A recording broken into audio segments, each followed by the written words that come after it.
Bonjour à tout le monde, ici Jean-Claude Sely, guérisseur magnétiseur en Suisse. Tout d'abord, êtes-vous bien abonné à ma chaîne YouTube car cela me permet réellement d'avancer. Merci également de liker ma vidéo si vous l'appréciez et enfin de lire les commentaires qui se trouvent sous cette dernière où vous trouverez un lien internet, mon numéro de téléphone et un lien de Sophia Voyance, tarologue renommée. Aujourd'hui, nous allons parler de la conscience. Qu'est-ce que la conscience? La différence entre l'être humain et l'animal serait la conscience. La conscience d'être, de penser et de réfléchir. L'homme sait qu'il est. Maintenant, à lui d'en faire bon usage. Mais certains animaux sont également sur le chemin de la conscience. C'est le cas des dauphins, des chiens, des chats, des chimpanzés et aussi des rats, des loups et bien d'autres. Par ailleurs, la conscience est souvent rapprochée de l'intelligence qui est une de ses émanations. Celle-ci peut être définie comme étant la faculté de s'adapter à l'environnement ou de maîtriser un domaine précis. Elle fait appel à l'apprentissage et à la constitution de représentations mentales. Cela est vrai pour l'homme, mais cette définition peut intéresser également de nombreuses espèces animales. Ainsi, la Nouvelle-Zélande a adopté une charte pour donner des droits aux grands singes du fait de leur intelligence, évaluée comme équivalente de celle d'un enfant de 3 ans. Quoi qu'il en soit, la conscience ouvre la porte à la recherche personnelle et à la découverte du sens de la vie, ce qui entraîne une évolution personnelle, mais aussi une évolution de l'espèce. Mais où se trouve donc la conscience? Où se trouve la conscience? Si vous posez cette question à un membre du corps médical, il vous répondra sans hésiter dans le cerveau, bien sûr. Le problème est que cela fait des décennies que médecins et chercheurs font des radiographies du crâne, des scanners, des IRM fonctionnels, des électroencéphalogrammes à la recherche de l'endroit où se cache la conscience sans jamais l'avoir trouvée.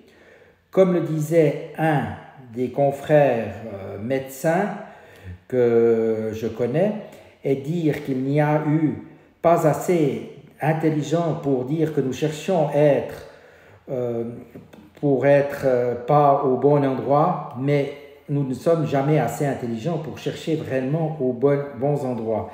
Les médecins affirment que la pensée vient du cerveau parce que la circulation d'un flux nerveux dans les neurones et l'activation des zones cérébrales spécifiques quand un cerveau travaille ont été mises en évidence. Mais là encore, il nous est répondu comment le cerveau travaille, mais aucunement pourquoi il travaille. Qu'un neurone s'excite, passe l'information à un deuxième neurone qui le transmettra à un troisième et ainsi de suite jusqu'au centre cérébral visé. Tout cela est très juste. Mais un détail a été omis et non des moindres, à savoir pourquoi le premier neurone s'est-il excité. Qu'est-ce qui a fait germer l'idée dans ce premier neurone? Personne ne le sait. Pourquoi donc? Parce que tout simplement la conscience ne se trouve pas dans le cerveau.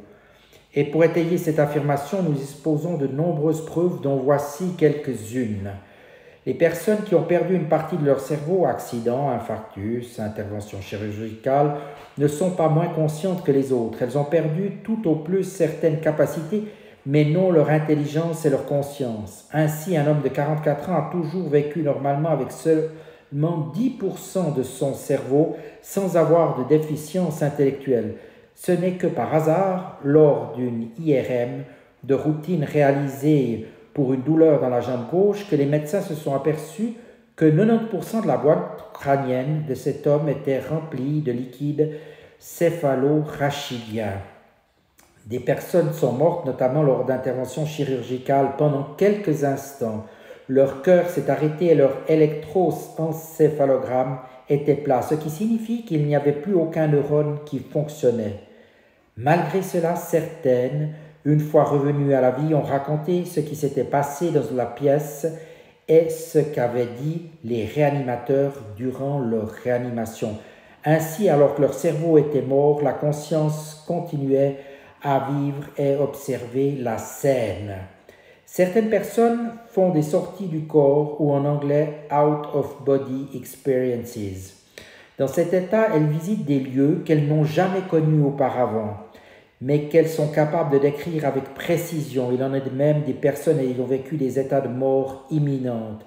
Leur conscience est sortie de leur corps alors que leur cerveau y était resté. Certaines racontent ce qu'elles ont vu durant cette période comme l'aspect du médecin qui les a soignées et qu'elles n'avaient jamais rencontré précédemment. La salle d'attente de l'hôpital où attendaient anxieusement leur famille et qu'elles n'avaient jamais visité de leur vivant, etc., etc. Au niveau des corps subtils, ce dernier point nous indique où se trouve la conscience. Elle se situe dans les corps subtils de l'être humain, notamment dans son corps mental, que je préfère pour ma part appeler le corps de conscience. Comme vous le comprendrez, ce corps sort du corps physique au moment des OBE et des EMI, mais aussi de la mort, emportant avec lui la conscience de la personne. C'est de là que la conscience dirige le cerveau et le corps physique. Lorsqu'elle veut que le corps réalise une action ou que le cerveau effectue un travail, elle envoie un stimulus aux neurones ou au centre cérébral adéquat qui s'excite alors, produit un influx nerveux, puis va exciter à son tour un deuxième neurone et ainsi de suite jusqu'à la réalisation de l'action ou du travail demandé. Si la conscience se trouve dans les corps subtils qui ne sont pas matérialisés, c'est-à-dire qui demeurent dans le corps et dans le domaine quantique, cela explique que la conscience et donc la pensée humaine soient de nature quantique, comme nous l'avons déjà évoqué. Ainsi, l'excitation du premier neurone serait la conséquence d'un ordre émis par la conscience provenant des corps subtils. Mais alors, qu'est-ce que le cerveau? À quoi sert-il s'il n'est pas le siège de la conscience? Avant de commencer à parler du cerveau, il faut se rappeler quelques éléments troublants et souvent occultés. Le cerveau d'Albert Einstein était de taille modeste et pourtant c'était un génie. Il y a davantage de neurones dans le corps que dans le cerveau. Il y en a beaucoup au niveau des plexus nerveux, de l'intestin, du plexus solaire, des plexus du cœur, etc. Le cœur aussi possède une intelligence, l'intelligence du cœur, qui est bien différente de l'intelligence cérébrale. D'ailleurs, ne dit-on pas à l'instar de Pascal que le cœur a ses raisons que la raison ne connaît point? Dans certaines situations, notamment les situations conflictuelles et fortement émotionnelles, c'est le cœur qui dicte la conduite au cerveau et non l'inverse. Le cœur réagit avant le cerveau et lui transmet l'information, voire des ordres. Le cerveau est semblable au compteur électrique d'une maison. Celui-ci ne fabrique pas l'électricité, tout comme le cerveau ne fabrique pas la pensée. De plus, le compteur est muni de divers fusibles correspondant aux différentes pièces de l'habitation. Lorsqu'un fusible saute, la pièce correspondante n'est plus alimentée en électricité. De la même manière, le cerveau est composé de différentes zones qui ont chacune un rôle dévolu: vision, audition, mémoire, sensibilité, parole, etc. Lorsqu'une zone est détériorée, par exemple par une tumeur, un accident vasculaire, un accident, la fonction correspondante ne marche plus. Le cerveau sert de relais entre la conscience, qui est située dans les corps subtils, et le corps. Cela fonctionne évidemment dans les deux sens. Il informe la conscience des perceptions du corps et inversement, il obéit aux injonctions de la conscience. Il est le relais sur le plan physique de la conscience. Voilà, j'espère que ces quelques explications auront apporté quelques éclaircissements au niveau de la conscience. Mais c'est un sujet très vaste et on ne se lasse pas d'en découvrir des bribes et encore des bribes. Je vous dis à tout bientôt et merci de votre attention.